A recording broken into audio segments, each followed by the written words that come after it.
படம் எடுத்துட்டு வந்திருக்கிறேன் தெரியுமா?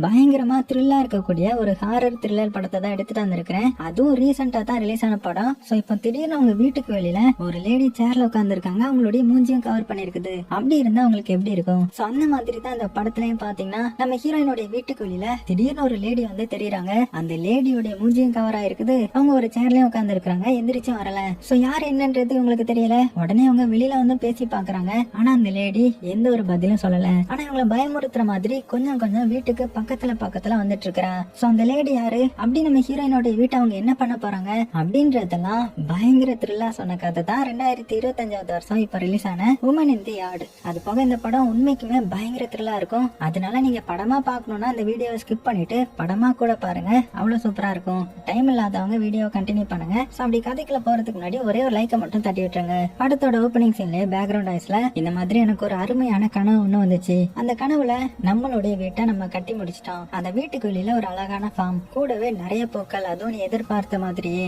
அப்புறமா அந்த வீட்டுக்குள்ள நீ நான் நம்மளுடைய குழந்தைகள் எல்லாருமே சந்தோஷமா இருக்கிறோம். இப்படி லைஃப் வந்து ரொம்பவே நல்லபடியா போயிட்டு இருந்துச்சு. சோ இப்ப நம்ம வீட்டுக்கு என்ன பேர் வைக்கணும், ஏன்னா பேர் வச்சதானே வீடு கம்ப்ளீட் ஆகும் அப்படின்னு சொல்லும் போதே நம்ம ஹீரோயினை காட்டுறாங்க. ரொம்பவே சோகமா இருக்கிறாங்க, டிப்ரெஸ்டா இருக்காங்க. என்னன்னு பார்த்தா இப்ப பேக்ரவுண்ட் வாய்ஸ்ல கேட்டுச்சு இல்லையா, அது எல்லாமே நம்ம ஹீரோயின் பார்த்துட்டு இருந்த ஒரு வீடியோ ரெக்கார்டர்ல இருக்கிற வாய்ஸ் தான். சோ அது வேற யாரும் கிடையாது, ஹீரோயினுடைய ஹஸ்பண்ட் தான். ரீசெண்டா நடந்த ஆக்சிடென்ட்ல அவங்க வந்து இறந்து போயிருந்திருப்பாங்க. அதனாலதான் நம்ம ஹீரோயின் ரொம்ப ரொம்ப டிப்ரெஸ்டா இருக்காங்க. சோகமா அந்த வீடியோவை ரிப்பீட்டடா பாத்துட்டு இருக்காங்க. ஏன்னா ரெண்டு பேருடைய கனவு இந்த மாதிரி ஒரு வீடு கட்டணும்ன்றதுதான். இப்படி மறுபடியும் அந்த வீடியோ பாத்துட்டு இருக்கும் போது ஹீரோயினுடைய பையன் ரூம்குள்ள வந்து அம்மா சீக்கிரமா எந்திரிங்க அப்படின்னு விண்டோ ஸ்கிரீன் எல்லாம் திறந்து விட. சோ ஹீரோயினும் ஏன் இந்த மாதிரி பண்றேன், இன்னும் கொஞ்ச நேரம் நான் தூங்கணும் அப்படின்னு சொல்ல, இங்க பாருங்க பவர் போயிடுச்சு, என்னாச்சுன்னு தெரியல, சீக்கிரமா கால் பண்ணுங்கன்ற மாதிரி சொல்ல, சரி சரி நான் கால் பண்றேன்ற மாதிரி சொல்லிட்டு ஹீரோயினும் எந்திரிக்கிறாங்க. ஆனா ஹீரோயினால நடக்க முடியாது. ஏன்னா இப்போ நடந்த ஆக்சிடென்ட்ல இவளுடைய கால்ல பயங்கரமா அடிபட்டிருக்கும். சோ காலையும் கெட்டு போட்டு தான் வச்சிருக்காங்க. அதனால கடவுளே இன்னைக்காவது எனக்கு ஸ்ட்ரென்த் கொடு அப்படின்னு வேண்டிட்டு கஷ்டப்பட்டு எந்திரிச்சு நடக்க ஆரம்பிக்கிறாங்க. சோ ஹீரோயினுக்கு மொத்தம் 2 பசங்க. முதல்ல வந்தான் இல்லையா, சோ அவன் வந்து அண்ணன்காரன், அதுக்கப்புறம் தங்கச்சி பொண்ணு ஒருத்தர் இருக்கிறா. சோ இப்ப நம்ம ஹீரோயினுக்கு இப்படி அடிபட்டு இருக்கிறதுனால இந்த அண்ணன்காரன் தான் எல்லாத்தையுமே பொறுப்பா பாத்துப்பான். இப்ப கூட பாத்தீங்கன்னா கோழிக்கு போட வேண்டிய அரிசி எல்லாம் போட்டுட்டு அவனுடைய நாயுமே நல்லா பாத்துக்கிறான். பக்கத்துல இருந்து போஸ்டர் எடுத்துட்டு வந்து வீட்டுக்குள்ள வைக்க. அதுக்கப்புறம் டாகுக்கு தேவையான சாப்பாடை போலான்னு பார்த்தா அது வந்து காலி ஆயிடுச்சு போல. அதனால ஃப்ரிட்ஜுக்குள்ள இருந்து பழைய சாப்பாடு எடுத்துட்டு வந்து நாய்க்கு போடுறான். அப்புறமா பிரேக்ஃபாஸ்ட் சமைக்கலாம் அப்படின்னு கேஸ் ஆன் பண்ணலான்னு பார்த்தா தீப்பெட்டியில தீக்குச்சி வந்து காலி ஆயிடுச்சு. அதனால என்ன பண்றான்னா இந்த வெளிநாட்டு வீட்டுல எல்லாம் மேல கூரை மாதிரி இருக்கும் இல்லையா, சோ அதுல தானே இந்த வேஸ்ட் திங்ஸ் எல்லாம் வச்சிருப்பாங்க. அந்த ரூம்க்கு ஏறி போய் அங்க இவனுடைய அப்பாவுடைய பாக்ஸ் எல்லாம் இருக்கும். அதை ஓபன் பண்ணி அதுக்குள்ள இருக்கிற ஒரு லைட்டரை எடுக்கிறான். சோ இது அவனுடைய அப்பாவுடைய லைட்டர் போல. அதே சமயத்துல நம்ம ஹீரோயினும் வந்து அவளுடைய போனை செக் பண்ணி பாக்குறா. பார்த்தா அதுலயும் சுத்தமா சார்ஜ் இல்ல.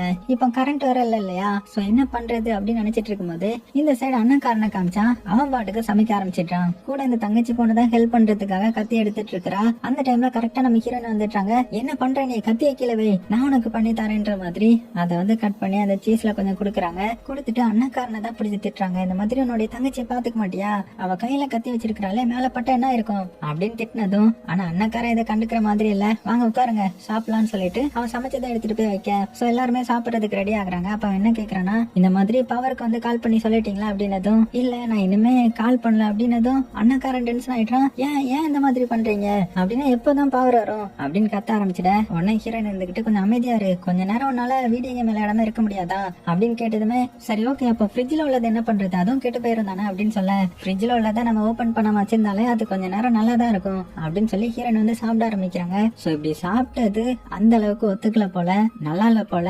என்ன இது அப்படின்னு கேட்கும் போது, இருந்ததை வச்சு நான் சமைச்சேன் அப்படின்னு அண்ணன்காரன் சொல்ல, சோ நம்ம ஹீரோயினுக்கு ரொம்பவே கஷ்டமாயிடுது. ஏன்னா இவங்களுடைய சாப்பாடும் கொஞ்சம் கொஞ்சமா காலி ஆயிடுச்சு போல. சோ அதனால சரி ஓகே இதே நான் லிஸ்ட்ல ஆட் பண்ணிக்கிறேன் அப்படின்னு சொல்லிட்டு இருக்கும் போதே அவங்களுடைய நாய் ஒண்ணு இருக்கும் இல்லையா, அது வந்து வாமிட் பண்ண ஆரம்பிச்சிடுது. சோ இதை பார்த்த ஹீரோயின், என்னாச்சு, அது ஏன் வாமிட் பண்ணுது, அதோடைய சாப்பாடை நீ குடுக்கலையா அப்படின்னதும், இல்ல அதுவும் காலி ஆயிடுச்சு, அதனாலதான் நேத்துள்ள சாப்பாடை போட்டேன் அப்படின்னதும், என்ன பண்ணி வச்சிருக்கிறேன், சரி ஓகே நான் அதே லிஸ்ட்ல ஆட் பண்ணிக்கிறேன் அப்படின்னு ஹீரோயினை சொல்லிட்டு ஒழுங்கா நாயை வெளியில கூட்டிட்டு போய் கட்டி போடுன்ற மாதிரி சொல்ல, சரி ஓகேன்னு சொல்லிட்டு அண்ணன்காரனை பாத்தீங்கன்னா நாயை கூட்டிட்டு வந்து வெளியே அந்த சங்கிலியில வந்து கட்டி போடுறான்.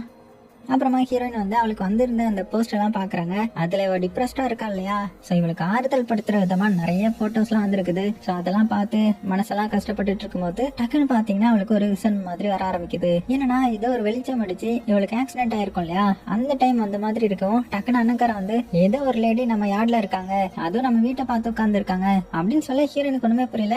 என்னது ஏதோ ஒரு பொம்பளை நம்ம வீட்டு முன்னாடி உட்கார்ந்து இருக்காளா அப்படின்னு சொல்லிட்டு பாக்குறாங்க. பார்த்தா கருப்பு கலர்ல ஒரு ட்ரெஸ் மேல போட்டுக்கின்னு ஒரு சேர் எடுத்துட்டு இந்த வீட்டை பார்த்தபடியே அந்த லேடி உட்கார்ந்து இருக்காங்க. மூஞ்சியும் கவர் பண்ணிருக்காங்க. சோ இத பார்த்து இவன் வந்து சாக்காயிடுறா. யார் இது, எதுக்கு இங்க வந்து உட்கார்ந்து இருக்கணும் அப்படின்னு நினைக்கும் போது அந்த சின்ன பொண்ணு வந்து பயப்படுறா. யாருமா அது அப்படின்னு கேட்கும் போது தெரியல, மேபி அவங்க தொலைஞ்சு போயிருக்கலாம், சோ அதனால உட்கார்ந்து இருக்கலாம் அப்படின்னதும் அண்ணன்காரன் சும்மா இல்லாம தங்கச்சியை பயமுறுத்தி விடுறான். அவங்க செத்து போய் கூட இருக்கலாம்ல அப்படின்னு சொல்ல தங்கச்சி வந்து பயந்துடுறா. உடனே ஹீரோயின் அண்ணன்காரனை திட்டிட்டு ஏன் இப்படி பயமுறுத்துற, சரி ஓகே நீ இங்க இருந்து உங்களை பாத்துக்கோ, நான் போய் என்னன்னு கேட்டுட்டு வரேன் அப்படின்னு சொல்லிட்டு நம்ம ஹீரோயின் மெல்ல வீட்டை விட்டு வெளியில போவாங்க. சோ அவளால நடக்க முடியாது இல்லையா, இருந்தாலும் கஷ்டப்பட்டு நடந்து போயிட்டு இருக்காங்க. அந்த நாய் வேற அந்த லேடியை பார்த்து குலைச்சிட்டே இருக்கும். சோ நாயும் அமைதியா இருக்க சொல்லிட்டு மெல்ல அந்த லேடி பக்கத்துல கூப்பிட்டுட்டே போறாங்க. யார் நீங்க, உங்களுக்கு என்ன வேணும், தொலைஞ்சு போயிட்டீங்களா, உங்களுக்கு ஏதாவது ஹெல்ப் தேவைப்படுதா அப்படின்னு கூப்பிட்டுட்டே போக, ஆனா அவங்க வந்து பாத்தீங்கன்னா எந்த ஒரு பதிலுமே சொல்லல. சோ நம்ம ஹீரோயினை இன்னுமே பக்கத்துல வர விடுறாங்க போல. அதனால நம்ம ஹீரோயினும் யார் அது, உங்களை தான் கூப்பிடுறேன் கேட்கலையா அப்படின்னு சொல்லிட்டு பக்கத்துல போகவும் நான் எப்படி இங்க வந்தேன் அப்படின்னு ஒரு வாய்ஸ், அதுவும் அந்த லேடி தான் பேசுவாங்க போல. சோ இதை கேட்டதுமே ஹீரோயின் எனக்கு எப்படி தெரியும், உங்ககிட்ட நான் அதை கேட்கலான் இருந்தேன், சோ ஏதாவது உங்களுக்கு பிரச்சனையா அப்படின்னு கேட்டதுமே, ஆனா அந்த லேடி என்ன கேக்குறாங்கன்னா உன்னுடைய பேர் என்ன அப்படின்னதும் நம்ம ஹீரோயின் வந்து என்னுடைய பேரு ரமோனா அப்படின்னு சொல்ல, ரமோனானா என்ன ரமோனா அப்படின்னு கேட்டதுமே ஜஸ்ட் ரமோனா தான், எதுக்கு இதை பத்தி கேக்குறீங்க, நீங்க யாருன்னு கேட்கும்போது இதுதான் உன்னுடைய வீடா அப்படின்னு அந்த லேடி கேக்குறாங்க. சோ நம்ம ஹீரோயினுக்கு ஏதோ தப்பா படுது. உடனே என்னுடைய ஹஸ்பண்ட் வந்து கொஞ்சம் வெளியில போயிருக்காங்க, இப்போ கொஞ்ச நேரத்துல வந்துருவாங்க அப்படின்னு சொல்ல, உன்னுடைய ஹஸ்பண்ட் வர மாட்டான் அப்படின்னு சொல்லிட்டு சைட்ல பாக்குறாங்க. பார்த்தா அந்த ஆக்சிடென்ட் ஆன ட்ரக் வந்து நின்னுட்டு இருக்கும். அது மட்டும் இல்லாம ஹீரோயினை பார்த்து நீ ரொம்பவே லக்கி, ஆனா உன்னுடைய ஹஸ்பண்ட் லக்கி இல்ல போல அப்படின்னு சொன்னதுமே ஹீரோனுக்கு வந்து ரொம்பவே டென்ஷன் ஆயிடுது, கொஞ்சம் பயமும் ஆயிடுது. யார் இந்த லேடி, நம்மளை பத்தி எல்லாம் எப்படி தெரிஞ்சிருக்குது அப்படின்னு நினைச்சிட்டு தயவு செஞ்சு என்னோட இடத்த விட்டு வெளியில போயிடுங்க, இல்லன்னா நான் போலீஸ கூப்பிடுவேன் அப்படின்னு சொல்ல, உடனே அந்த லேடியும் இன்னைக்குதான் அந்த நாள், நீ என்ன கூப்பிட்ட நான் வந்திருக்கிறேன் அப்படின்னு சொல்லிட்டு அதோட கைய வேற காமிக்கும் பாருங்க. மிரண்டு போயிடுறாங்க நம்ம ஹீரோயின். வேகமா அங்க இருந்து கிளம்புறாங்க. அப்படி போகும்போதுதான் சைட்ல இருக்கிற கோழி எல்லாம் பாக்குறாங்க. பார்த்தா அது எல்லாமே செத்து கிடக்குது. சோ மறுபடியும் வேகமா போய் எங்க போறாங்கன்னா பக்கத்துல இருக்கிற காருக்கு தான் போறாங்க, ஏன்னா அங்க போய் சார்ஜ் போடுறதுக்காக. ஆனா அப்பாவும் பாத்தீங்கன்னா சார்ஜ் ஆகல. சோ உடனே கீ போட்டு ஆன் பண்ணி பாக்குறாங்க, காரும் ஸ்டார்ட் ஆகல. இதை இந்த அண்ணக்காரன் பார்த்துட்டு அம்மா என்ன பண்ணிட்டு இருக்காங்க அப்படின்னதும், தங்கச்சி பொண்ணு எனக்கு பயமா இருக்குது அப்படின்னதும், சரி ஓகே நீ பயப்படாத நான் இருக்கேன்ல அப்படின்னு அந்த லேடியை பாக்குறான். பார்த்ததுமே அவனுக்கு ஏதோ தப்பா தோணுது, நாய் வேற குலைச்சிட்டு இருக்கு இல்லையா. இதை அந்த லேடி பார்த்துட்டு அப்படியே கையை தூக்குறாங்க. பார்த்தா அந்த நாய்க்கு பக்கத்துல நிழல்கள் மாதிரி வருமா. அடுத்த செகண்டே நாய் வந்து பாத்தீங்கன்னா அப்படியே அமைதியாயிடுது. இங்க நம்ம ஹீரோயினுக்கு மனசெல்லாம் பதற்றமா இருக்குது. உடனே கார் வந்து ஆன் பண்ண ட்ரை பண்ணிட்டு இருக்காங்க, கார் ஆனே ஆக மாட்டேங்குது. சோ இதெல்லாம் பார்த்த அண்ணக்காரன் ஏதோ ஒரு பிரச்சனை போல, யார் இந்த லேடி நான் பாக்குறேன் அப்படின்னு கோவமா வெளியில போகலான்னு போகும்போது கரெக்டா நம்ம ஹீரோயின் வந்துட்டாங்க. எங்க போற, உள்ள போ அப்படின்னு சொல்லிட்டு எல்லா கதையும் லாக் பண்ண. அம்மா என்னாச்சு, எதுக்கு நீங்க காருக்கு போனீங்க அப்படின்னதும், டார்ச் லைட் எடுக்க போனேன், ஏன்னா நமக்கு தேவைப்படும்ல, பவர் வர இல்ல அப்படின்னதும், சரி ஓகே அந்த லேடி யாரு, என்ன சொன்னாங்க அவங்க கிட்ட அப்படின்னதும், அதுவா அவங்க வந்து எங்கேயோ இருந்து வழி தவறி வந்துட்டாங்க போல, எனக்கு என்னமோ அவங்க நர்ஸ்ன்னு நினைக்கிறேன். என்னது நர்ஸா, ஆமா அவங்க ஏதோ மெடிக்கேஷன் எடுத்துட்டு இருக்க மாதிரி தான் தெரியுது, அதான் இங்க வந்து உட்கார்ந்து இருக்காங்க போல, ரொம்ப கன்ஃபியூஸ் ஆகி இருக்காங்க அப்படின்னதும், தங்கச்சி பொண்ணு பயந்துகிட்டு அப்புறம் எதுக்குமா அவங்க இப்படி ட்ரெஸ் பண்ணிருக்காங்க அப்படின்னதும், அதெல்லாம் எனக்கு தெரியல, சரி அதை பத்தி எல்லாம் பேச வேண்டாம், வா உனக்கு ஐஸ்கிரீம் தரேன்ற மாதிரி தங்கச்சி கூப்பிட. ஆனா இங்க நம்ம அண்ணக்காரனுக்கு இது எல்லாமே சந்தேகமா இருக்குது, ஏதோ அம்மா நம்ம கிட்ட உண்மையை சொல்ல மாட்டேங்காங்களோன்னு நினைக்கிறான். அது மட்டும் இல்லாம இந்த லேடியை பார்த்தாலும் கொஞ்சம் வியர்டா இருக்குல்ல, அதனால ஹீரோயினை பார்த்து அம்மா நான் போய் அப்பாவுடைய கண்ணை எடுத்துட்டு வரேன், நமக்கு தேவைப்படும் அப்படின்னதும், ஒழுங்கு மரியாதையா வீட்டுக்குள்ள போ, உன்னுடைய ரூம்குள்ள போய் உட்காரு அப்படின்னு திட்டி விட்டுறாங்க. சோ நம்ம ஹீரோயின் வந்து இதை ஈஸியா ஹேண்டில் பண்ணலாம் நினைக்கிறாங்க. இருந்தாலும் இந்த சைடு அண்ணக்காரன் பாத்தீங்கன்னா நம்ம ஃபேமிலிக்கு எந்த ஒரு பிரச்சனையும் வந்துடக்கூடாதுன்றதுக்காக அவனுடைய ரூமுக்கு வந்ததுக்கு அப்புறம் விண்டோ வழியா அந்த லேடிய வாட்ச் பண்ணிட்டு இருக்கான். நீங்க நம்ம ஹீரோயின் பாத்தீங்கன்னா கொஞ்ச நேரத்துல அப்படியே அண்ணக்காரன் கிட்ட வந்து, இங்க பாரு எல்லா ரூமும் க்ளோஸ் ஆகி தானே இருக்குது, நீ ஏன் கவலைப்படுற, அது ஒண்ணும் இல்ல, அவங்க ஏதோ கன்ஃபியூஸ் ஆகிருப்பாங்க, கொஞ்ச நேரத்துல போயிடுவாங்க அப்படின்னு சொல்லி சமாதானப்படுத்திட்டு இருக்கும் போது இந்த தங்கச்சி பொண்ணு வந்து, அம்மா அந்த லேடி கொஞ்சம் முன்னாடி வந்துட்டாங்க அப்படின்னு சொல்லுவாளாம். சோ மிரண்டு போய் ஹீரோயினை வந்து பாக்குறாங்க. பார்த்தா உண்மைக்குமே அந்த லேடி கொஞ்சம் முன்னாடி வந்திருக்காங்க. இப்ப அப்படியே இப்ப அந்த லேடியை காமிச்சா அவன் என்ன பண்றானா அவளுடைய நிழல்கள் இருக்குல்ல அது அப்படியே அந்த உடஞ்சி போன கார் பக்கத்துல போகுது. அப்ப காரே பாத்தீங்கன்னா நல்லா கீழே அமுங்குது. அதே சமயத்துல இந்த சைடு நம்ம ஹீரோயினை காமிச்சா அவளுடைய காயத்தை வந்து செக் பண்ணிட்டு இருக்கா. அது போக அந்த குட்டி பொண்ணு இருக்கா இல்லையா அவ என்ன பண்ணிட்டு இருக்கானா கரெக்டா நேம் எழுத பிராக்டிஸ் பண்ணிட்டு இருக்கேன். அண்ணக்காரன் அந்த சேர்ல உட்காந்து அப்படியே தூங்கிட்டான். அப்ப நம்ம ஹீரோயின் மறுபடியும் அந்த லேடியை வந்து செக் பண்ணி பார்க்க இன்னுமே அவங்க போகிற மாதிரி தெரியல. அதே சமயத்துல அந்த நாய் இருக்கு இல்லையா அது குலைக்கிற சத்தமும் இல்ல. சோ நாய் எங்க போயிருக்கும் அப்படின்னு சொல்லிட்டு நம்ம ஹீரோயின் சைடுல உள்ள கதவை திறந்து பார்த்தா நாய் சங்கிலி பாதியில இருந்து காணும். சோ அது எங்க போயிருக்கும் அப்படின்னு பயத்தோடய அதோட பேரை சொல்லி கூப்பிட்டு வேகமா அந்த சங்கிலியை வந்து மட்டும் இழுக்கிறாங்க. ஆனா கொஞ்ச தூரத்துக்கு அப்புறம் அந்த சங்கிலி தரைக்கடியில இருந்து வருது. சோ இது மூலமா அந்த லேடி தான் நாயை தரைக்கடியில கொண்டு போயிட்டாங்கன்றது நமக்கு தெரியுது. இங்க நம்ம ஹீரோயின் இதை பார்த்ததுமே பயந்துட்டாங்க. டக்குன்னு வேகமா வீட்டுக்குள்ள போயிட இந்த சைடு அதே சமயத்துல அண்ணக்காரனும் கண் முழிச்சிட்டான். சோ கண் முழிச்சிட்டு அந்த லேடியை தான் பாக்குறான். அதே சமயத்துல நம்ம ஹீரோயினும் கையில இந்த வட்டி அந்த கத்தியை எடுத்து ரெடியா வச்சுக்கிறாங்க. சோ இதெல்லாம் பார்த்து அண்ணக்காரன் என்ன சொல்றானா அம்மா அங்க பாருங்க பக்கத்துல கொஞ்சம் தூரம் தள்ளி தானே நேபர்ஸோட ஹவுஸ் இருக்குது. அங்க வேணா நம்ம போயிடலாமா அங்க போய் போலீஸ்க்கு வந்து கால் பண்ணலாம் ஏன்னா நம்ம கிட்ட மொபைல் இல்ல அப்படின்னு சொல்ல. ஆனா ஹீரோயின் இங்க பாரு என்னால கார்லாம் ஓட்ட முடியாது. இங்க ஒண்ணும் பிரச்சனை ஆகாது நீ தைரியமா இரு அப்படின்னு சொல்ல. ஆனா அண்ணக்காரன் என்ன சொல்றானா அம்மா அங்க பாருங்க அதை பத்தி கவலைப்படாதீங்க எனக்கு கார் ஓட்ட தெரியும் ஏன்னா அப்பா எனக்கு சொல்லி கொடுத்துருக்காரு அப்படின்னு சொல்ல. நோன்னு சொன்னா நோ தான் இனிமேல் அதை பத்தி பேசாத உனக்கு வயசும் கிடையாது நீ ஓட்டையும் கூடாது அப்படின்னு ஸ்ட்ரிக்டா சொல்லிட்டாங்க.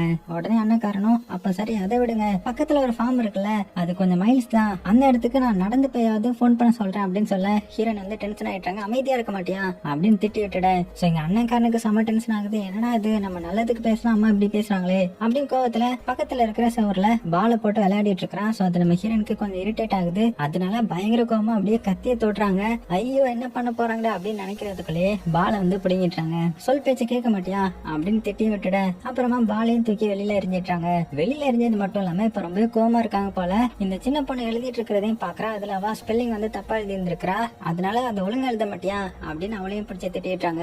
அப்புறம் தான் ஹீரோனிக்கே புரியுது ஐயோ நம்ம ரொம்ப ஓவரா நம்ம பசங்களை திட்டோமா அப்படின்னு சோகமா அவளுடைய பொண்ணு கிட்ட சாரி கேட்டு என்ன மன்னிச்சிரு இனிமேல் அப்படி பேச மாட்டேன் சரியா அப்படின்னு சொல்லி அந்த சின்ன பொண்ணு ஹக் பண்றாங்க. அப்படி ஹக் பண்ணிட்டு பக்கத்துல இருக்கிற கண்ணாடியை பார்த்தா அதுல இவங்களுடைய ரிஃப்ளெக்ஷன் இருக்கும் இல்லையா அதுல இவங்க அப்படியே கத்திய கொண்டு வந்து சின்ன பொண்ணு மேலயா சொருகிடுறாங்க. டக்குன்னு முழிச்சு பார்த்தா அவங்க கையில சின்ன பொண்ணுக்கு பதிலா ஒரு பில்லோ தான் இருக்கும். சோ இதை வந்து அண்ணாக்காரன்னு பாத்துட்டான். பாத்துட்டு அவனுக்கு கொஞ்சம் ஷாக் ஆகும் போது கரெக்டா தங்கச்சி பொண்ணு வந்து பயங்கரமா கத்துறான். சோ உடனே ரெண்டு பேரும் பதற்றத்தோட உள்ள போய் பாக்குறாங்க. என்னன்னா அவளுடைய கால்ல அடிபட்டு இருக்குது. எதுலயே ஒண்ணுல மிதிச்சிட்டா போல ரத்தமா வேற வந்துட்டு இருக்குது. உடனே அம்மா தான் ஏன் கிச்சன் பக்கம் தனியா வந்த உன்னதான் எதுவுமே சொல்லக்கூடாதுன்னு சொன்னல அப்படின்னு சொல்லி சின்ன பொண்ணை கூப்பிட்டு ஃபர்ஸ்ட் எய்ட் பண்ண போயிட. இந்த டைம்ல அண்ணக்காரன் பாத்தீங்கன்னா மறுபடியும் வெளியில பாக்குறான். பார்த்தா அந்த லேடி இன்னும் கொஞ்சம் முன்னாடி வந்த மாதிரி இருக்குது. இதை பார்த்து அண்ணக்காரன் வந்து டென்ஷன் ஆகி இதுக்கப்புறம் பொறுமையா இருந்தா வேலைக்கு ஆகாதுரா அப்படின்னு சொல்லிட்டு ஒரு ராட் எடுத்துட்டு அப்படியே வெளியில போறான். சோ வெளியில போகும்போதுதான் அந்த வீட்டுக்குள்ள இருக்கிற ஒரு பெயிண்டிங்க காமிக்கிறாங்க. அதாவது நம்ம ஹீரோயின் வரைஞ்ச பெயிண்டிங். அந்த பெயிண்டிங்ல ஒரு லேடி வரைஞ்ச மாதிரியும் அவங்க இப்ப வெளியில வந்திருக்கிற லேடி கவர் பண்ணிருக்காங்க இல்லையா சோ அதே மாதிரி கவர் பண்ண மாதிரி இருக்குது. இங்க நம்ம அண்ணக்காரன் பாத்தீங்கன்னா வெளியில வந்தவன் நாயை தான் தேடுறான். ஆனா நாயை எங்கேயுமே காணோம். பதிலுக்கு அங்கங்க ரத்தமா இருக்குது. அதான் அந்த கோழிகளுடைய ரத்தம். சோ இதை பார்த்து பயந்து போனவன் வேக வேகமா கார் ஓடுறான். இங்க வந்தாலுமே அப்படியே அந்த லேடி இருக்காங்களான்ற மாதிரியும் செக் பண்ணிட்டு மறுபடியும் கார்ல ஏறி உட்காந்து காரை வந்து ஸ்டார்ட் பண்ண ட்ரை பண்றான். ஆனா கார் வந்து ஸ்டார்ட் ஆகல.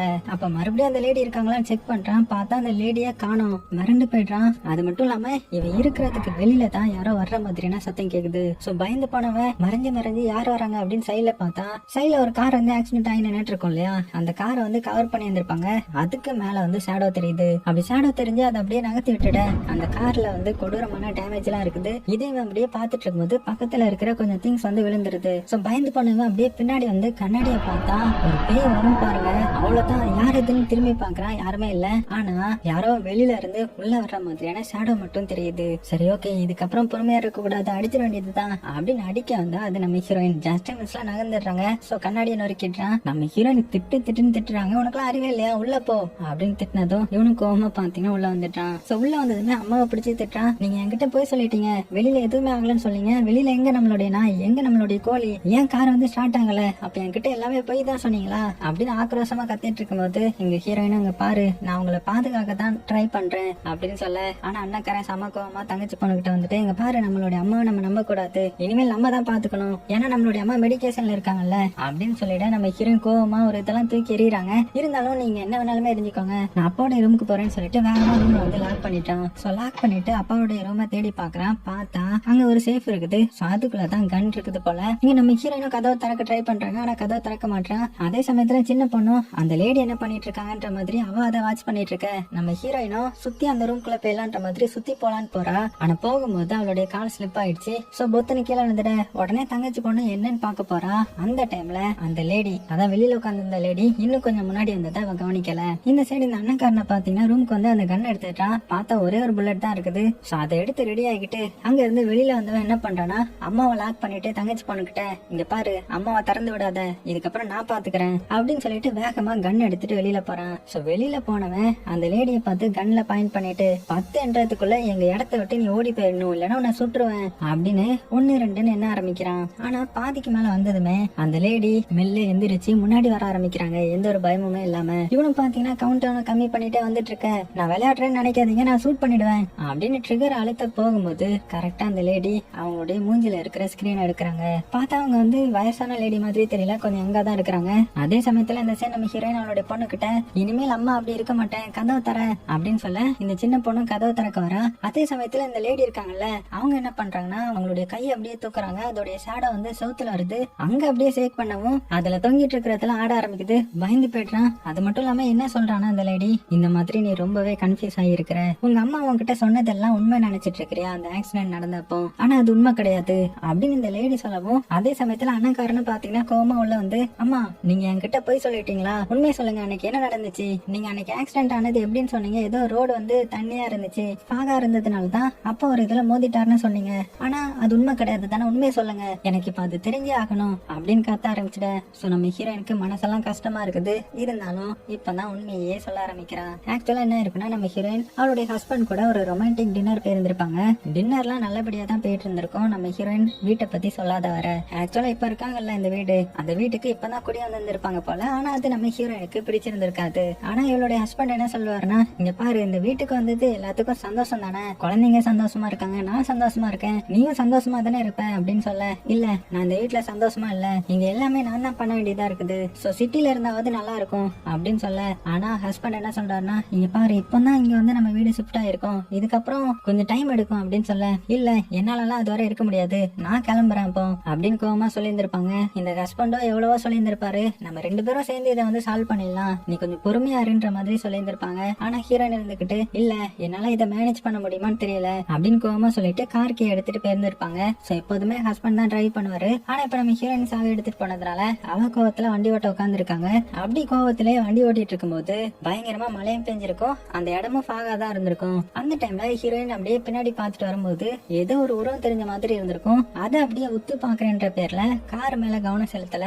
அதனால ஆப்போசிட்ல வந்த ஒரு இதுல மோதிட்டாங்க. சோ அது மூலமா தான் ஹஸ்பண்ட் வந்து இறந்து போயிருந்திருப்பாரு. சோ இந்த குற்ற உணர்ச்சியால தான் நம்ம ஹீரோயினும் டிப்ரெஸ் ஆயிருப்பாங்க. சோ இதெல்லாம் அழுதுகிட்டே, உங்க அப்பா எப்போதுமே நமக்கு நல்லதுதான் பண்ணிருக்கிறாரு, ஆனா நான் தான் அதை புரிஞ்சுக்கலாம் அப்படின்னு ஃபீல் பண்ணி அழுதுகிட்டே சொல்லிட்டு இருக்காங்க. எப்படி இருக்குச்சுல வெளியில இருக்கிற ஷேடோவும் பாத்தீங்கன்னா இது அப்படியே கேட்டுட்டு இருக்கிற மாதிரி இருக்குது. அப்புறமா அது அப்படியே மெல்ல இவங்க வீட்டை நோக்கி வர ஆரம்பிக்குது. கட் பண்ணா வீட்டுக்குள்ள காமிச்சா அந்த தங்கச்சி பொண்ணு பாத்தீங்கன்னா ஏதோ சத்தம் கேக்குதுன்னு சைட்ல பார்த்தா ஹீரோயின் வந்து ஒரு பாலத்துக்கு வெளியே போட்டிருப்பாங்க இல்லையா, அது மறுபடியும் உள்ள வந்து விழுமா. சோ உடனே அதை எடுத்து அப்படியே பாத்துட்டு இருக்கும்போது அந்த ஷேடோ அந்த ரூம்குள்ள வந்துருச்சு போல. அங்க இருக்கிற எல்லாமே சேர்க்க ஆரம்பிக்குது. பயந்து போனவ அப்படியே திரும்பி மேல பார்த்தா அந்த ஷேடோ வந்து கொடூரமான பேய் உருவத்துல வருமா. அவ்வளவுதான் பயந்து போயிட்டா, கத்துறா. இந்த சத்தம் கேட்டு ஹீரோயினும் அண்ணக்காரனும் வேகமா அந்த இடத்துக்கு வந்துட்டாங்க. ஆனா அந்த ஷேடோ பாத்தீங்கன்னா அங்க இருக்கிற எல்லா பொருட்களையும் தள்ளி விடுமா. பயந்து போனவங்க வேகமா வெளியில போக ட்ரை பண்றாங்க. ஆனா அது எல்லா கதையும் க்ளோஸ் பண்ணிடுது. அது மட்டும் இல்லாம அந்த கத்தி இருக்கு இல்லையா, அது அப்படியே இவங்க குத்துறதுக்காக வரும். ஆனா அதுக்குள்ள அண்ணக்காரன் அந்த ஸ்கிரீனை வந்து க்ளோஸ் பண்ணதுனால இருட்டானதுமே அந்த கத்தி வந்து அப்படியே கீழே விழுந்துருது. அதாவது ஷேடோ மூலமா தான் அதை கண்ட்ரோல் பண்ணிச்சு. இப்ப ஷேடோல இருந்ததும் கீழே விழுந்துருச்சு இல்லையா. சோ இதை பார்த்தவங்க சீக்கிரமா நம்ம இருந்து தப்பிக்கணும், மாடிக்கு போயிடலாம் அப்படின்னு எல்லாருமே வேக வேகமா பயத்தோட உச்சியில மாடிக்கு ஓட ஆரம்பிக்கிறாங்க. அப்படி மாடி மேல ஏறி வந்தாலுமே அந்த ஷேடோ பாத்தீங்கன்னா பின்னாடியே வந்து அந்த குட்டி பொண்ணுடைய காலை பிடிச்சு இழுத்துறோம். உடனே என்ன பண்றாங்கன்னா ஒரு பெயிண்டிங் மாதிரியான ஒண்ணு எடுத்து அந்த வெளிச்சத்தை மறைச்சதுமே அவளை எப்படியோ விட்டுட்டு போயிடுது. சோ எப்படியோ தப்பிச்சிட்டாங்க. ஆனா இவங்க மனசு ஃபுல்லா பயமா இருக்குது. எப்போ அந்த ஷேடோ வரும், எப்போ வந்து இவங்களை அட்டாக் பண்ணும்னு தெரியாம பயத்தோட உச்சிலே இருக்கும்போது அப்படியே நைட் ஆக ஆரம்பிக்குது. சோ எப்படி இருக்குன்னு பாத்துக்கோங்க. ஆல்ரெடி அவங்க உயிரை கையில பிடிச்சிட்டு மேல ஒளிஞ்சிருக்காங்க இல்லையா. இந்த வீட்டுல வேற கரண்ட் கிடையாதுல்ல. நைட் ஆனதுமே அந்த ஷேடோ வந்து கீழே இருக்கிற இதை வந்து ஓபன் பண்ண ட்ரை பண்ணிட்டு இருக்குது. அதையும் தாண்டி இவங்க இருக்கிற ரூம்ல இப்ப எல்லாமே ஆட ஆரம்பிக்குது. சோ அதுவும் ஒரு முக்குல ஏதோ கருப்பா தெரிய உடனே அண்ணக்காரன் லைட் அடிச்சு பாக்குறான். பார்த்தா அந்த இடத்துல ஒரு சேர் இருக்குமா. சோ இந்த சேர் அந்த லேடி உட்கார்ந்து இருந்த சேர் தான். சோ எப்படி இருக்குன்னு பாத்துக்கோங்க. மிரண்டு போய் அதை பாத்துட்டு இருக்கும் போது திடீர்னு அம்மா பின்னாடி அந்த சேடா நிக்குமா. சோ பயந்த அண்ணனும் தங்கச்சியும் அங்க இருந்து சைட்ல போக நம்ம ஹீரோயின் என்ன பண்றான்னா ஒரு பேட் எடுத்து அதை அடிக்க ட்ரை பண்ணிட்டு இருக்காங்க. ஆனா கடைசியில இந்த அம்மா கீழே விழுந்துட்டாங்க. உடனே தங்கச்சி லைட் அடிச்சு பார்த்தா அந்த லேடி இருக்காங்கல்ல அவங்களுடைய மூஞ்சில வேற காயமா இருக்குது. அவங்க அப்படியே மெல்ல இவளுடைய பக்கத்துல வர பின்னாடி இந்த அம்மாவை காமிச்சு அவங்க சேடோக்குள்ள மாட்டிக்கிட்டாங்க போல. அப்படியே வெளியில வர ட்ரை பண்றாங்க. ஆனா வர முடியல. சோ அந்த லேடியும் அந்த சின்ன பொண்ணை பார்த்து நீ எதுக்கும் கவலைப்படாத, நான் உன்னுடைய அம்மா தான், நான் உன்னை கஷ்டப்படுத்த மாட்டேன் அப்படின்னு சொல்லி மெல்ல வந்து அந்த பொண்ணை அப்படியே பிடிப்பாங்க. சோ இதெல்லாம் அண்ணக்காரன் பார்த்து பயந்துட்டு இருக்கும் போது அப்படியே அந்த லேடி வந்து சின்ன பொண்ணோட மறைஞ்சு போயிடுறாங்க. சோ அதுக்கப்புறம் தான் அவனுக்கு சென்ஸ் வருது. உடனே அம்மா அங்கன்னு பார்த்தா அம்மா வந்து கரெக்டா சைட்ல வந்துடுறாங்க. ரெண்டு பேரும் சேர்ந்து பார்த்தா கீழே ரூம்ல தான் அந்த டார்ச் லைட் போயிட்டு இருக்குது. உடனே சீக்கிரமா போய் தங்கச்சி பண்ண எப்படியாவது காப்பாத்தணும் அப்படின்னு ரெண்டு பேரும் வேக வேகமா கீழே போறாங்க. ஒரு கட்டத்துக்கு வந்ததுமே இந்த அண்ணக்காரனை பார்த்து நீ இங்கே இரு நான் பாக்குறேன் அப்படின்னு சொல்ல உடனே அண்ணக்காரனும் அம்மாவுக்கு அந்த லைட்டரை கொடுக்குறான். சோ அந்த லைட்டர் அடிச்சு பார்த்தா ஒரு சின்ன ரூம் மாதிரி இருக்குது. சோ அந்த ரூம்ல நேரான ஒரு பாதை இருக்கு. இந்த பாதை எங்க போகுது, இது என்ன ரூம் அப்படின்னு ஒண்ணுமே புரியாம பயத்திலேயே அந்த ரூம்குள்ள அப்படியே போக ஆரம்பிக்கிறாங்க.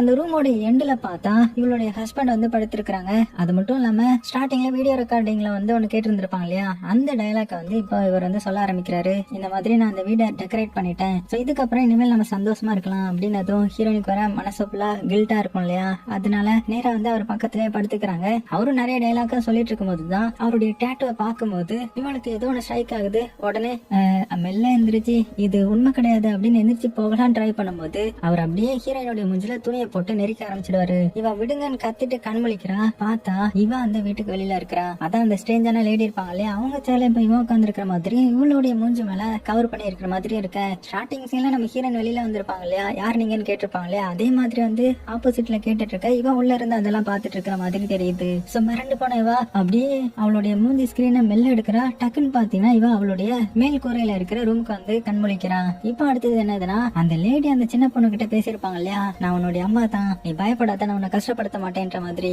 அதே மாதிரி இப்ப நம்ம ஹீரோயின் பேசுற அந்த சின்ன பொண்ணு கிட்ட. அந்த இடத்துக்கு வந்திருக்கிறா போல. உடனே அந்த சின்ன பொண்ணை கையில தூக்கிக்கிட்டு கண்மொழிச்சு பார்த்தா இவ அந்த பெட்ரூம்ல இருக்கிறா. சோ கரெக்டா அண்ணக்காரனும் வந்துட உன்னை தங்கச்சி அண்ணக்காரன் கொடுத்துட்டு நீங்க ரெண்டு பேரும் சீக்கிரமா இங்க இருந்து வெளியில போங்க அப்படின்னு சொல்லி அனுப்பி வச்சுட்டு கன் எடுத்து சைட்ல இருட்டா இருக்கும் அந்த இடத்த நோக்கி பாயிண்ட் பண்ண. அதுக்குள்ள இருந்து அந்த லேடி வெளியில வராங்க. ஒழுங்கு மரியாதையா போயிரு, இல்லன்னா உன் தலையை சூட் பண்ணிடுவேன் அப்படின்னதும் இங்க பாரு நான் உனக்கு ஹெல்ப் தான் பண்றேன், அது மட்டும் இல்லாம இப்படி உன்னுடைய கையில கன் வரணும் தானே நீயும் இவ்வளவு நாள் வெயிட் பண்ணிட்டு இருந்த அப்படின்னு சொல்ல ஹீரோனுக்கு ஒண்ணுமே புரியல. ஒழுங்கு மரியாதை இங்க இருந்து போயிடு, இல்லன்னா உன் தலையை வெடிக்க வச்சிரு அப்படின்னதும் அதுக்குதான் நானும் வெயிட் பண்ணிட்டு இருக்கிறேன், என்ன நம்பு, கண்டிப்பா நீ அந்த மாதிரி பண்ணுவ. அப்புறம் நான் எதுக்கு இங்க வந்திருக்கேன்னு கேட்டல, நான் வந்தது உனக்கு ஹெல்ப் பண்ணதான், நீ என்கிட்ட கேட்டுக்கிட்ட மாதிரி அப்படின்னு சொல்ல இவளுக்கு ஒண்ணுமே புரியல. அப்பதான் நமக்கு காட்டுறாங்க நம்ம ஹீரோயின் காலையில எந்திரிச்சும் போது எனக்கு ஸ்ட்ரென்த் கொடுங்கன்னு சொல்லி இருந்திருப்பா இல்லையா, அது மட்டும் இல்லாம அந்த சேஃபையும் பார்த்து இருந்திருப்பா. அதான் அதுக்குள்ள கன் இருக்கும்ல அதையும் பார்த்து இருந்திருப்பா. அதுக்குள்ள இருந்த புல்லட் எல்லாத்தையுமே எடுத்துட்டு ஒரே ஒரு புல்லட்டை மட்டும் போட்டு வச்சிருந்திருப்பாங்க. சோ இதெல்லாம் பார்க்கும்போது நம்ம ஹீரோயின் டிப்ரெஷன்ல சூசைட் பண்றதுக்காக தான் இந்த மாதிரி நினைச்சு வச்சிருந்திருக்காங்க போல. சோ அதெல்லாம் அந்த லேடி சொல்லி காமிச்சு டெய்லி காலையில நீ எந்திரிச்சதுமே எனக்கு ஸ்ட்ரென்த் கொடுன்ற மாதிரி வேண்டுவேன். எதுக்கு நீ எந்திரிச்சு நடக்கிறதுக்கா, இல்ல நீ சூசைட் பண்றதுக்கு உனக்கு மனசளவுல திரும்ப வேணும்ன்றதுக்காக தானே நீ ஸ்ட்ரென்த் கொடுன்னு சொன்ன, அதுக்காக தான் நான் வந்திருக்கிறேன், நான் வேற யாரும் கிடையாது, உன்னுடைய மைண்ட்ல இருக்கிற ஒரு பகுதி தான் அப்படின்னு ஹீரோயின் வந்து பதறாங்க. எனக்கு குழந்தைங்க எல்லாம் இருக்காங்க, அவங்கள நான் பாத்துக்கணும், என் மண்டைக்குள்ள இருக்கிற அந்த ஸ்கேரி பார்ட்ஸ் எனக்கு வேண்டாம் அப்படின்னு கத்தவும் இன்னைக்குதான் அந்த நாள், நான் தான் சொல்லியிருந்தேன்ல இன்னைக்குதான் அந்த நாள் அப்படின்னு சொல்ல ஹீரோயினுடைய மனசே ஒரு சங்கலம் சேஞ்ச் ஆகுது. அவ அப்படியே ரொம்ப ஃபீல் பண்ண ஆரம்பிக்கிறா. அப்ப என்னுடைய குழந்தைங்க அப்படின்னு சொல்ல உடனே அந்த லேடி கையில இப்ப லைட்டர் இருக்குது, அதை ஃபயர் பண்ணி காமிக்கிறா. பார்த்தா அதுல இவளுடைய குழந்தைங்க எல்லாம் நல்லா வளர்ந்துருக்கிற மாதிரியான போட்டோ எல்லாம் இருக்குது. சோ நீ இல்லாட்டியும் உன் குழந்தைங்க நல்லா வளருவாங்கன்ற மாதிரி இந்த லேடி புரிய வைக்கிறாங்க போல. சோ நம்ம ஹீரோயினா அமைதியாகிட உடனே அந்த லேடியும் நம்ம ஹீரோயின் மேல வந்து சாஞ்சிக்கிறா. நம்ம ஹீரோயினிங்க நான் ஃபைனல் குட் பை சொல்லணும் அப்படின்னு சொல்லிட்டு என்ன பண்றானா வேக வேகமா கீழே இறங்கி வரா. கீழே தானே ரெண்டு குழந்தைங்களும் இருப்பாங்க. அவங்க கிட்ட டார்ச்சர் கொடுத்துட்டு நீங்க பக்கத்துல ஃபார்ம் இருக்குன்னு சொன்னீங்கல்ல, அங்க வந்து கிளம்புங்க, சீக்கிரமா உன்னுடைய தங்கச்சியை கூட்டிட்டு போ அப்படின்னதும் அம்மா நீங்க வரலையா அப்படின்னு கேட்டதுமே எனக்கு ஒரு முக்கியமான வேலை இருக்கு நான் வந்துருவேன், நீங்க சேஃபா போயிட்டு வாங்க அப்படின்னதும் உடனே இந்த சின்ன பொண்ணு பாசமா வந்து ஒரு பொம்மையை கொடுத்துட்டு அம்மா நீங்க கண்டிப்பா வரணும் அப்படின்னு சொல்லிட்டு அங்க இருந்து அப்படியே நடந்து போறாங்க. இங்க நம்ம ஹீரோயின் அவங்களை அனுப்பி வச்சுட்டு மறுபடியும் பாத்தீங்கன்னா வீட்டுக்குள்ள வரா. வீட்டுக்குள்ள வந்துட்டு அந்த சேர் இருக்கு இல்லையா, அந்த சேர்ல வந்து உட்கார்றா. சைட்ல அந்த லேடியும் வராங்க. வந்து கண்ணை நம்ம ஹீரோயினுடைய தலைக்கு பக்கத்துல வர வைக்க சோ ஹீரோயினும் மனசுக்குள்ளேயே இன்னைக்குதான் அந்த நாளா அப்படின்னு நினைச்சிட்டு இருக்க. நீ எதுக்கும் கவலைப்படாத ரமோனா, எல்லாம் நல்லதுக்காக தான். எல்லா நாளும் உன்னால இப்படி கில்ட்டிலே வாழ முடியாது அப்படின்னு சொல்லிட்டு அந்த ட்ரிகர் அழுத்த போறாங்க. நம்ம ஹீரோயின் அழுத்த போறா. அப்பதான் சைட்ல அவங்க பொண்ணு கொடுத்த பொம்மையை பாக்குறா. பாத்துட்டு அவளுக்கு அவளையே ஏதோ கண்ட்ரோல் பண்றா. அப்படியே சீனும் கட் ஆகுது. கட் பண்ண அடுத்தது நம்ம ஹீரோயின் இன்னுமே உயிரோட தான் இருக்கிறா. அவளுடைய பொண்ணையும் பையனையும் கூப்பிட்டு கத்திக்கிட்டு வீட்டை விட்டு வெளியில வர. அவங்க இப்பதான் கொஞ்சம் தூரம் போயிருப்பாங்க. அவங்க ஓடி வந்து அம்மா வந்துட்டீங்கல்ல, நீங்க எங்கேயுமே போக மாட்டீங்களா அப்படின்னதும் நான் எங்கேயுமே போக மாட்டேன். அதுக்கப்புறம் உங்களுக்கு தெரியுமா, நான் என்னுடைய ஸ்கேரி பார்ட்ஸ் எல்லாம் சேஞ்ச் பண்ணிட்டேன் அப்படின்னு சொல்ல, அப்ப அந்த லேடி மறுபடியும் வந்தாங்கன்னா இன்னைக்கு வரமாட்டா அப்படின்னு சொல்லிட்டு அவளுடைய பையனையும் பொண்ணையும் கூப்பிட்டுட்டு அப்படியே அங்க இருந்து நடந்து போறாங்க. அப்படி போகும்போது ஒரு வீடு வருது. இவங்க வந்ததுமே கரெக்டா பாத்தீங்கன்னா லைட் வந்துருது. லைட் வந்துருச்சுன்ற மாதிரி குட்டி குழந்தைங்களா கத்த ஆரம்பிக்க. சோ கவலைப்படாதீங்க, இனிமேல் ரொம்ப நேரம் நீங்க கேம் விளையாடலாம் அப்படின்னு இந்த அம்மாவும் சொல்லிட்டு உள்ள போகும்போது கரெக்டா பாத்தீங்கன்னா டாகியும் வந்துடுது. உடனே அதை கொஞ்சிக்கிட்டு அப்படியே வீட்டுக்குள்ள போறாங்க. அப்பதான் இந்த வீட்டுக்குள்ள இருக்கிற பெயிண்டிங்க காமிச்சா அந்த பெயிண்டிங்ல ரமோனான்ற மாதிரியான பேர் எழுதி இருக்குது. ஆக்சுவலா இது நம்ம ஹீரோயினுடைய வீடு தான். அது மட்டும் இல்லாம அந்த லேடி இருந்தாங்க இல்லையா, அந்த லேடி வேற யாரும் கிடையாது, நம்ம ஹீரோயினுடைய மைண்ட் தான். அவங்கள எதிர்த்து தான் நம்ம ஹீரோயின் இவ்வளவு போராட்டம் பண்ணி இருந்திருக்கிறா. அது மட்டும் இல்லாம அந்த சின்ன குழந்தைங்கள அந்த பெரிய லேடி அட்டாக் பண்ற மாதிரி காமிச்சிருப்பாங்க இல்லையா, அது எல்லாமே இவா தான் அவங்க குழந்தைய அட்டாக் பண்ற மாதிரி இவளை இமேஜின் பண்ணிருக்கா. சோ எல்லாமே இவளுடைய இன்னொரு பகுதி தான். அதாவது அந்த ஆக்சிடென்ட்ல இருந்து தப்பிச்சதுக்கு அப்புறம் இவளுக்குள்ள நிறைய கில்ட் வந்து ரொம்ப டிப்ரெஸ்ட் ஆகி இந்த மாதிரி சாகணும்ன்ற மாதிரி முடிவு பண்ணியிருக்கா போல.